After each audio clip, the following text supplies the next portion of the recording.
Student, now we will discuss different types of pre-cooling, their advantages, disadvantages, and their theory. So we will discuss different types. For example, shade, air cooling, which consists of room cooling and forced air cooling, water cooling, ice cooling, in which we will discuss top icing, liquid icing, individual package icing, ice bottles. Then fourth one is vacuum cooling. Fifth one is evaporative cooling. And then is cryogenic cooling. These are the methods that will be discussed during the lecture. Pre-cooling in the shade is the first method that we will discuss. It is the simplest method, having least cost when compared with other method and required low technology to reduce field heat. What is required is to move the produce to a deeply shaded area directly and as early as possible after harvest. The temperature in packing house with roofs that are light colored or reflective can reduce temperature as much as 20 degrees centigrade without the use of energy. So the main advantage of this system is the low cost with low technology requirement. Hence every farmer can adopt this successfully. Second method is air cooling. Student, use of refrigerated air in a conventional cold storage room or in a special pre-cooling room or a funnel cooler or a forced air cooler, all are included in this segment. This air cooling can be further divided into different categories and we will discuss it one by one with advantages and disadvantages. The first category under air cooling is room cooling, in which produce is put into a cold room. Student, pre-cooling produce in a cold storage room or pre-cooling room is an old, well-established practice. This widely used method involves the placing of produce in boxes, whether those are wooden, fiberboard or plastic, or bulk container or various other packages into cold room, where they are exposed to cold air. It is used for produce sensitive to free moisture or surface moisture.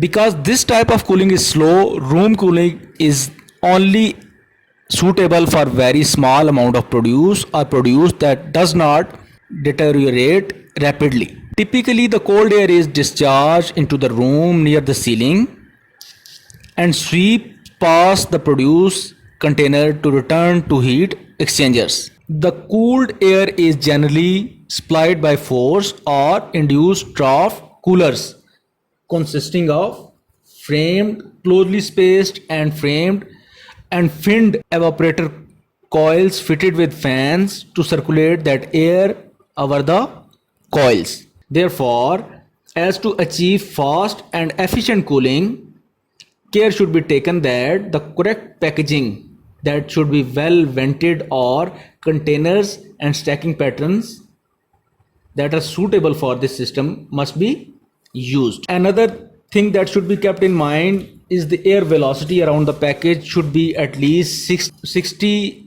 meter per minute to provide the necessary turbulence to achieve heat removal and therefore attain adequate cooling. As much of the cooling is achieved by conduction, room cooling gives a slow and variable temperature reduction.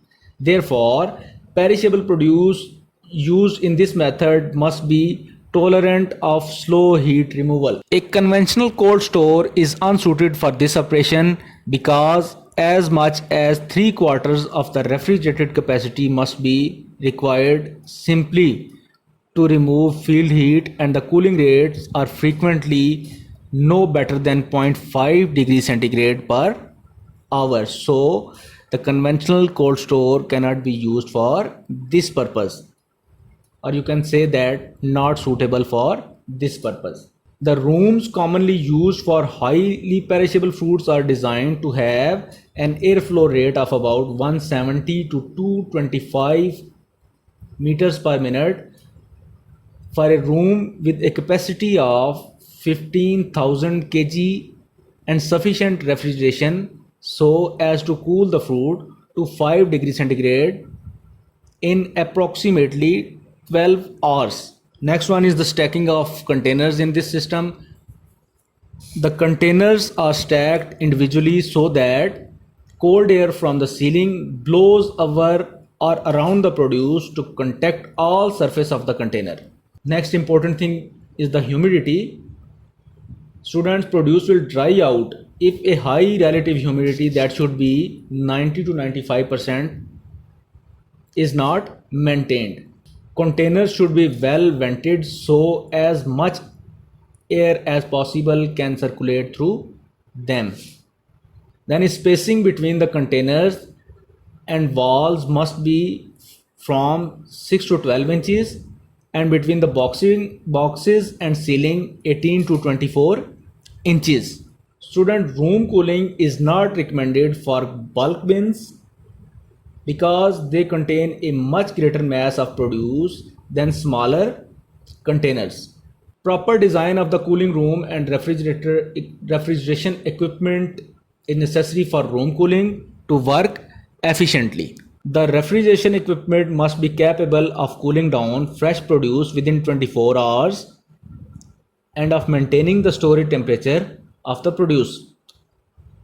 Normally, much larger refrigeration equipment is needed to cool down the produce than to maintain the produce at a cool temperature. Room cooling has become increasingly difficult as more commodities are being handled in large quantities and are packaged immediately after harvest due to better mechanization. These difficulties, coupled with its slow and variable cooling, extend the cold chain and therefore reduce the product life in subsequent storage. I will repeat the advantages, challenge and adequacy of this cooling method. The advantages are that this is very energy efficient if designed properly. Issues or disadvantages are it is very slow, as we have discussed. Produce has to be stacked properly so that the cold air can flow through the stacks. It is not suitable for produce requiring immediate and rapid cooling. It is better or adequate for fruit rather than vegetable. And as we have discussed that it is not for produce that is stored in bulk bins or containers, since the temperature of the produce located towards the middle of the storage bins will increase because heat generation through respiration is likely to outpace the speed heat removal. The second method that is used in air cooling is the forced air cooling. Students, a fan is used to drive air through packed produce within a refrigerated room. The usage of fan increases the cooling rate compared to basic room cooling, which have been discussed previously. Produce should be packed and stacked in a way that allows air to flow through fast. Forced air cooling was developed to accommodate products requiring relatively rapid removal of field heat immediately after harvest. Forced air or pressure cooling is a modification of room cooling and is accomplished by exposing the packages of produce to higher air pressure on one side and then on the other. This technique involved definite stacking patterns and the baffling of stacks so that the cooling air is forced through rather than around the individual containers. For successful forced air cooling operation, it is required that containers with vent holes be placed in the direction of the moving air, and the packaging material that would interfere with the free movement of air through the container should be minimized. A relatively small pressure difference between the two sides of the container exists, resulting in good air movement and excellent heat transfer. Hence, faster cooling is done. Produce can be cooled by a variety of different forced air cooling managements. These include number 1, air circulated at high velocity in refrigerated room. Number 2, by forcing air through the voids in bulk products as it moves through a cooling tunnel in continuous conveyors. And number 3, by encouraging forced air through bag produced by the pressure differential technique. Each of these methods is used commercially and each is suited for certain commodities when properly applied. The product cooling rate is affected by numerous variables and therefore the overall cost of the forced air cooling will vary. These variables include product size and shape, thermal properties, product configuration, carton vent area, depth of product load during cooling, initial product temperature, final desired product temperature and airflow rate, temperature and relative humidity. These were the factors that were affecting the success of this method. The cooling rate in a given system depends primarily on the velocity of cold air flowing through it, and this is the only controlling factor since no change can be made in certain fixed factors such as size, shape and thermal properties of the produce which will be constant. In addition, the temperature of the cold air cannot be reduced below a certain safe point to avoid chilling injury. In general, the cool air is necessary for this type of cooling can be generated from number 1, direct expansion refrigeration system, number 2, ice bank cooling system, and number 3, water cascade. Forced air cooler utilize centrifugal, commonly known as squirrel cage or axial fans, which push the cold air around the system. Fans are selected based on the criteria of required airflow and static pressure. These requirements are influenced by type of produce and quantity being cooled, the management of the produce, and cooling rate required.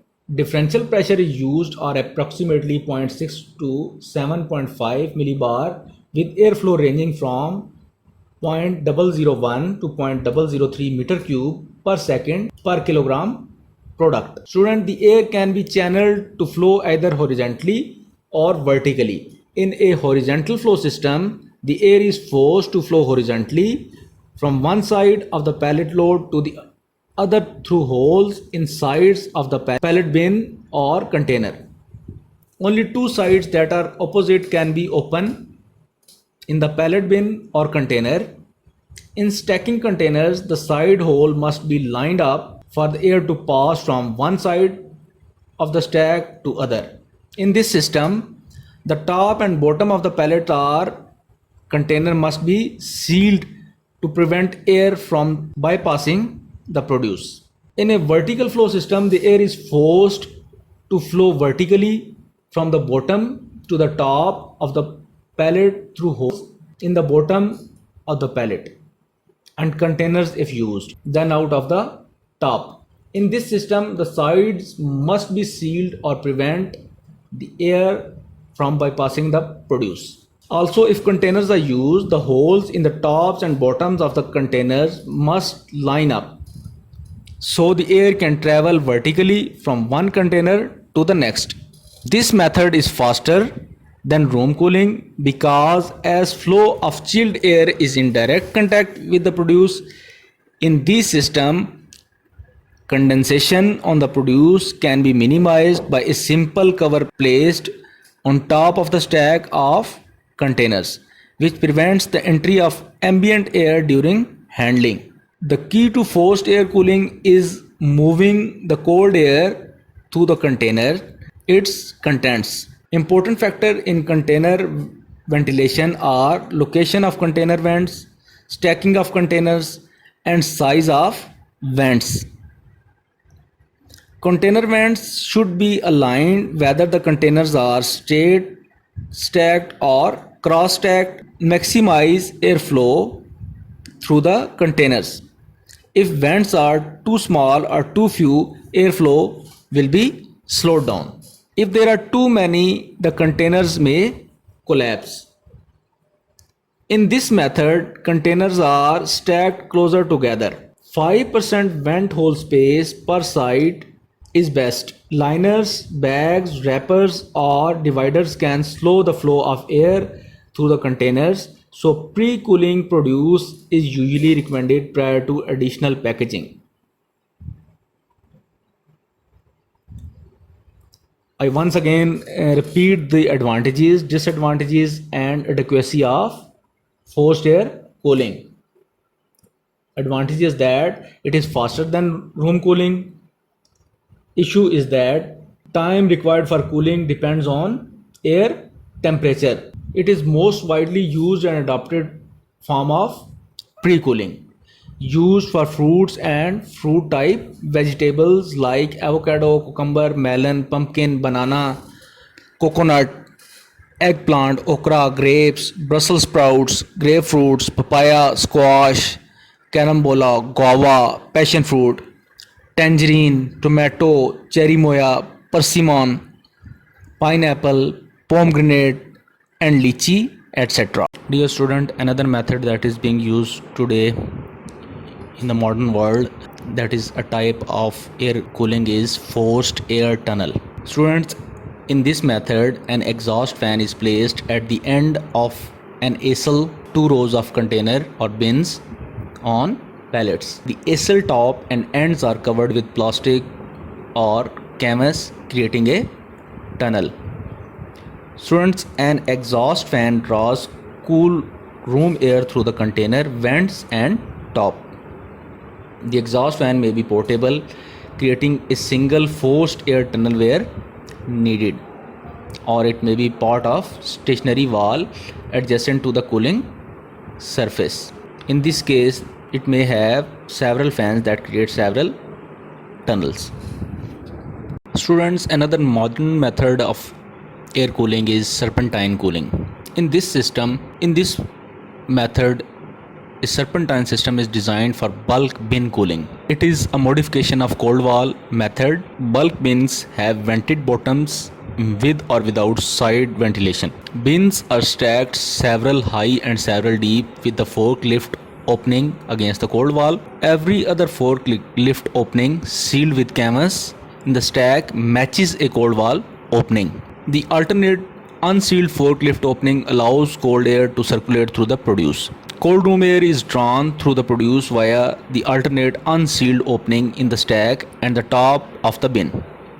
Because the cooling air comes in direct contact with the produce being cooled, cooling is much faster than with conventional room cooling. These two are the methods of modern air cooling. Students, cooling by forced air method is usually 4 to 10 times faster than room cooling, but that hydro cooling and vacuum cooling are 2 to 23 times faster than forced air cooling. Another aspect of forced air cooling is that conventional existing facilities are often simple and inexpensive, provided that sufficient refrigeration capacity and cooling surfaces are available. When very rapid cooling is required, forced air cooling is more costly than other pre-cooling methods, and therefore this may limit its application to some products which need to be cooled extremely quickly. Another drawback of forced air cooling is that it requires a definite stacking pattern. Hence, this technique requires skilled operators so as to achieve the required loading pattern to ensure satisfactory cooling rates. Student, next cooling method is ice cooling. In ice cooling, crushed or fine granular ice is used to cool the produce. The ice is either packed around produce in cartons or sacks, or it is made into a slurry with water and injected into waxed cartons. packed with produce. The ice then fills the voids around the produce.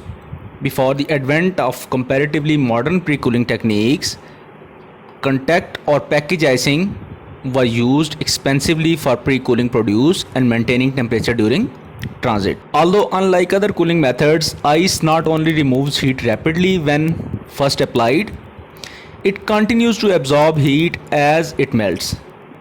There are a variety of different methods in which ice is applied to produce so as to achieve the desired cooling effect. Package icing involves direct placement of slush, flaked or crushed ice over the product in shipment containers. This method is sufficient where it is used. However, it can result in uneven cooling because the ice generally remains where it was placed until it has melted. In liquid icing, ice slurry is used instead of plain crushed ice as it can sustain cooling requirements better. Liquid icing may be considered a hybrid of package icing and hydro cooling.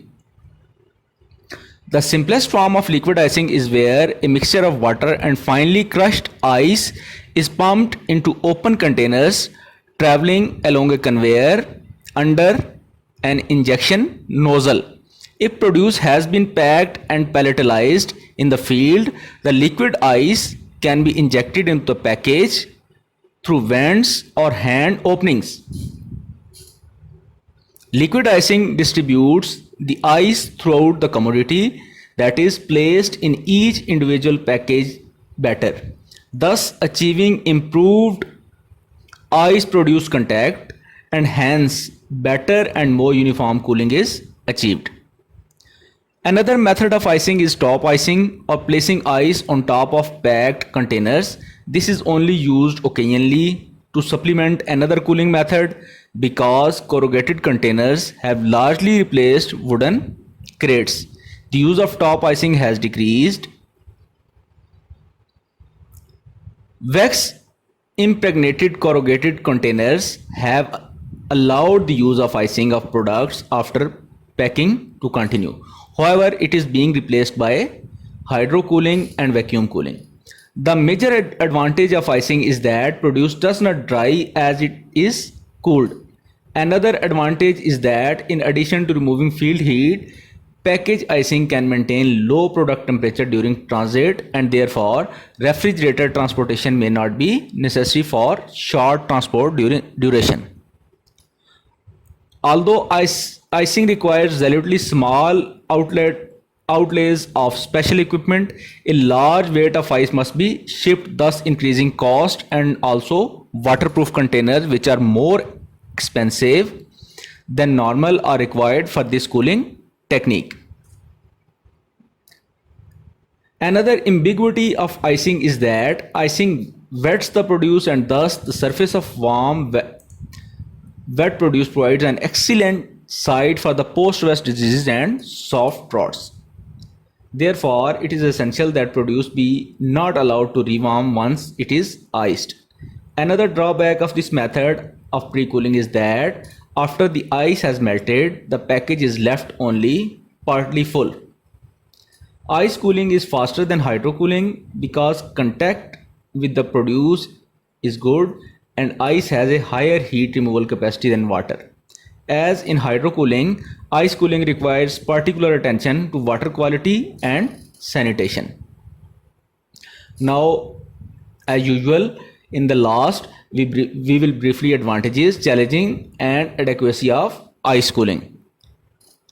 Advantages include: number one, it is advantageous if packages are too dense to be cooled with air. Number two is it removes heat rapidly. Number three, continues to remove heat through absorption while melting. It is a very usable method during transport, distribution. Now we will discuss about vacuum cooling. Students, rapid cooling of horticultural commodities can be carried out with vacuum cooling. Vacuum cooling is achieved by evaporation of moisture from the produce, the evaporation is encouraged and made more efficient by reducing the pressure to the point where boiling of water takes place at low temperature. The basic principles of the vacuum cooling process are: number 1, at the atmospheric pressure, the boiling temperature of water is 100 degrees centigrade. This boiling changes as a function of saturation pressure. Therefore, at 23.37 millibar, the water boiling temperature will be 20 degrees centigrade, and at 6.09 millibar it will be 0 degrees centigrade. And the second principle is to change from the liquid to vapor state, the latent heat of vaporization must be provided by the surrounding medium so that the sensible heat of the produce is reduced. And number 3 is the water vapor given off by the product must be removed. These were the 3 basic principles. Students, in vacuum cooling process, the pressure in the vacuum chamber is reduced from atmospheric to about 20 millibar, and during this time evaporation is slowed and relatively little cooling takes place. That is, temperature of the produce remains constant until saturation pressure at this temperature is reached. At approximately this pressure, the flash point occurs. This is the point where the water in the produce begins to vaporize. That is, produce begins to lose moisture and cool rapidly. For example, if the produce had an ambient field heat of 20 degrees centigrade, then the flash point would occur at 24 millibar. At this point, the wet bulb temperature sharply increases as the air in the tank is evacuated and is replaced by evaporated water vapors. This vapor has to be removed quickly in order to keep the overall cooling cycle to a reasonably length, and this is accomplished by the use of condenser in the chamber. The pressure is further reduced and cooling continues until a pressure corresponding to the desired final saturation temperature is reached. In practice, most operators do not reduce the pressure below 6.09 millibar. The heat required to vaporize this water is removed from the product surface, hence the cooling rate is limited by heat and mass transfer, that is, evaporation rate of water from the product surface and inner tissues.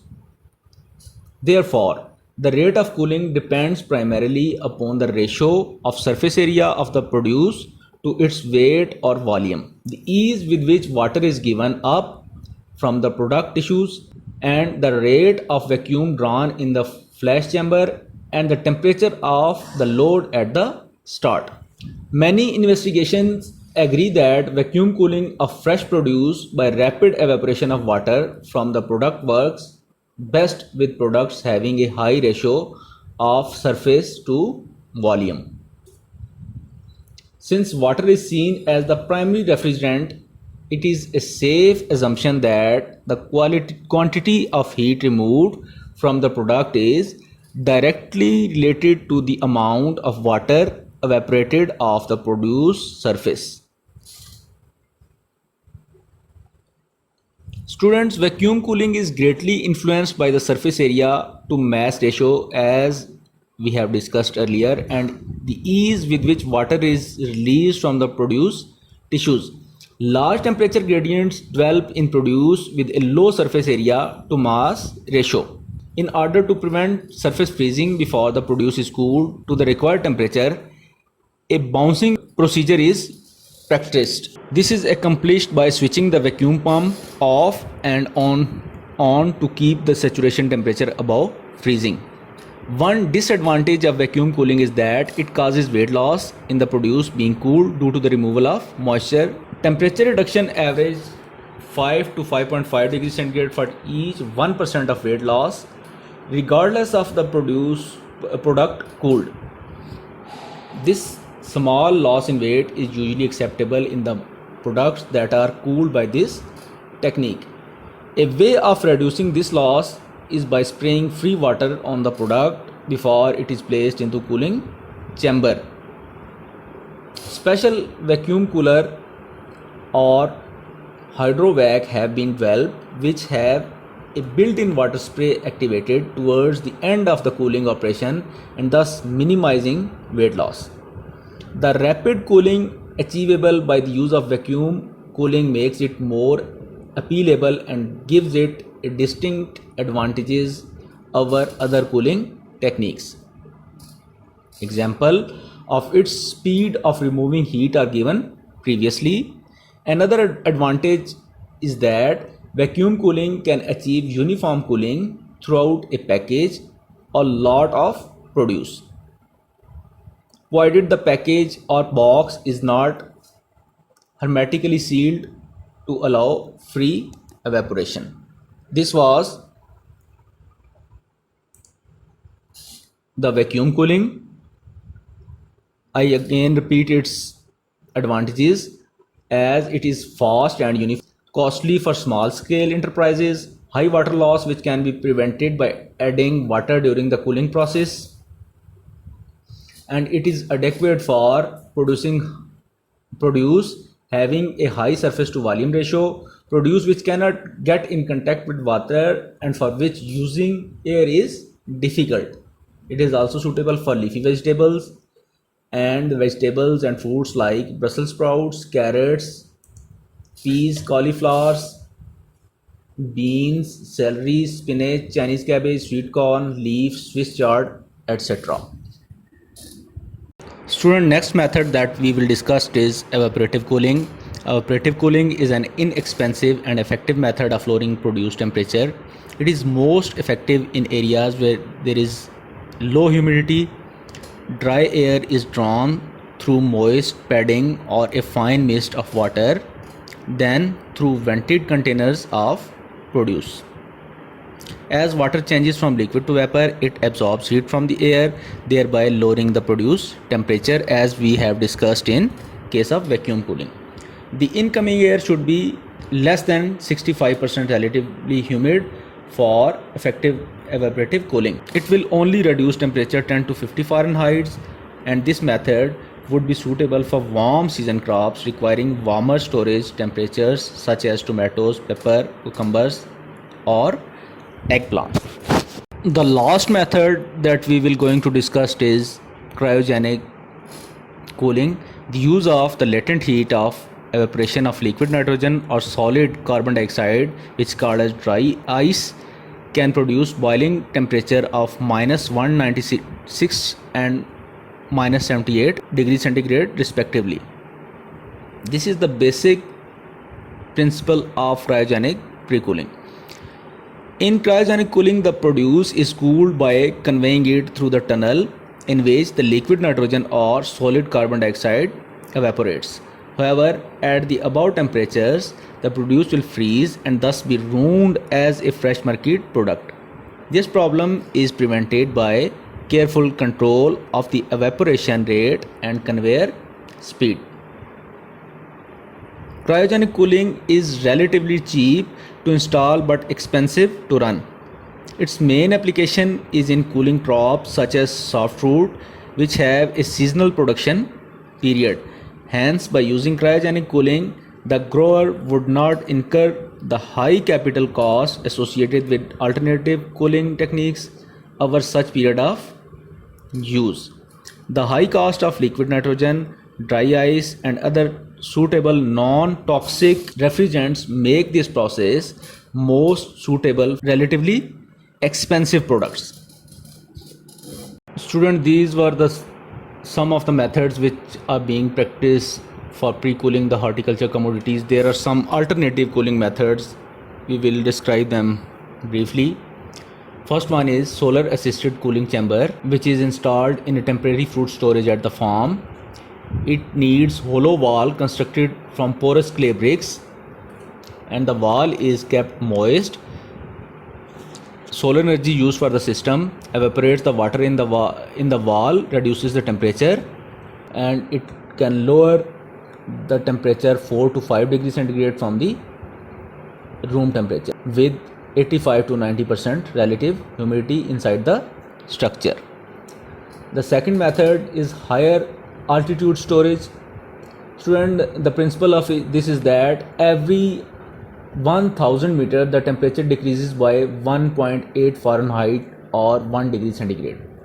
So storing produce at high altitude reduces energy required for the cooling. And third one is night ventilation.